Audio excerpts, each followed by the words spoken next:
नमस्कार, मैं हूं आपके साथ कविता राणा। बिहार विधानसभा के पहले चरण के मतदान से पहले पर्चा दाखिल करने की आखिरी तारीख 8 अक्टूबर थी और सभी पार्टियों के उम्मीदवारों ने अपने अपने इलाके से अपना पर्चा दाखिल किया। अब इसके साथ साथ सभी उम्मीदवारों ने चुनावी हलफनामा भी दाखिल किया। उसी कड़ी में मोकामा से बाहुबली विधायक अनंत सिंह लालटेन के सिंबल पर चुनाव लड़ रहे हैं और अपनी चुनावी हलफनामे में अनंत सिंह ने अपने ऊपर चल रहे मुकदमों और संपत्ति के बारे में जानकारी दी। वहीं ज्यादा केस होने की वजह से नामांकन रद्द होने का खतरा है और इसलिए अनंत सिंह अपनी पत्नी नीलम देवी को भी निर्दलीय प्रत्याशी के रूप में नामांकन करवाया। अब नीलम देवी ने नामांकन के आखिरी दिन मोकामा से पर्चा दाखिल किया। 2015 के विधानसभा चुनाव में चुनावी हलफनामे के अनुसार अनंत सिंह के पास 28 करोड़ रुपए से भी ज्यादा की संपत्ति थी, लेकिन 2020 के विधानसभा चुनाव में ये रकम 2.5 गुना बढ़ गई।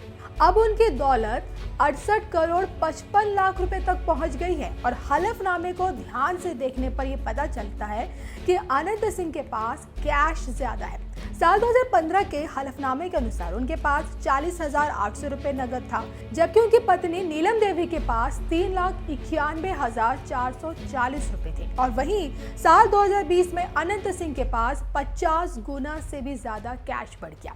अब उनके शपथ पत्र के अनुसार अनंत सिंह के पास 22,13,488 रुपए हैं, तो वहीं पत्नी नीलम देवी के पास इस बार 11 लाख रुपए तकरीबन रुपए कैश है।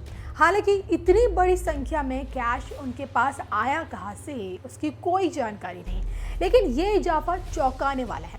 पैसे और लेन देन के बाद बाहुबली के ऊपर चल रहे मुकदमों की अब बात कर लें तो हलफनामे के अनुसार साल 2015 के विधानसभा चुनाव में उनके ऊपर 25 से भी ज्यादा केस दर्ज थे। वहीं 2020 में अनंत सिंह ने अपने चुनावी हलफनामे में 38 केस का जिक्र किया। तो आप समझ सकते हैं कि पैसे के साथ साथ बाहुबल भी उनका बड़ा है। आपको याद होगा कि साल 2019 में उनके घर से AK-47 और बम भी मिला था और उसी मामले में अनंत सिंह ने दिल्ली के कोर्ट में जाकर सरेंडर किया था। NIA भी उस केस की जांच कर रही है। अब अनंत सिंह जेल से ही नामांकन करने बाढ़ अनुमंडल मुख्यालय पहुंचे थे और चुनावी हलफनामे के मुताबिक बाहुबली विधायक अनंत सिंह से ज्यादा उनकी पत्नी यानी कि नीलम देवी के पास दौलत है।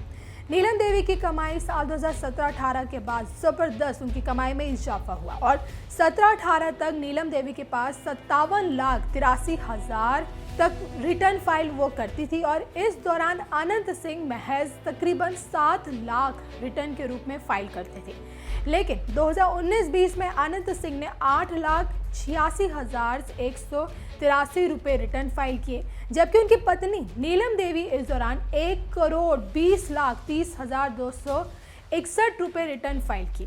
अब देखिए ना, साल 2017-18 से तुलना अगर करें तो 2 गुने रिटर्न फाइल की गई। मतलब ये कि 2018-20 के बीच में अनंत सिंह की दौलत में भारी वृद्धि हुई है। यानी कि जमीन की बात की जाए तो पटना के पौष इलाके से लेकर नोएडा तक अनंत सिंह की जमीन है। पटना के VVIP इलाके पाटलिपुत्र में उनके पास जमीन है और यहाँ पर कुछ जानकारी आपको ये देते चलें कि पहली बार जब वो साल 2005 में विधानसभा चुनाव लड़े थे तब उनके पास दौलत महज 3 लाख रुपए थी और साल 2010 में ये बढ़कर 38 लाख रुपए तक पहुंच गई। 2015 में ये 28 करोड़ के बीच आ गई और अब देखिए साल 2020 आते आते ये 68 करोड़ रुपए पार कर दी। इससे आप अंदाजा लगा सकते हैं कि अनंत सिंह की संपत्ति किस रफ्तार के साथ बढ़ी है। तो आप समझ सकते हैं कि कैसे दिन दूनी रात चौगनी तरीके से आगे उनकी अब संपत्ति बढ़ती जा रही है।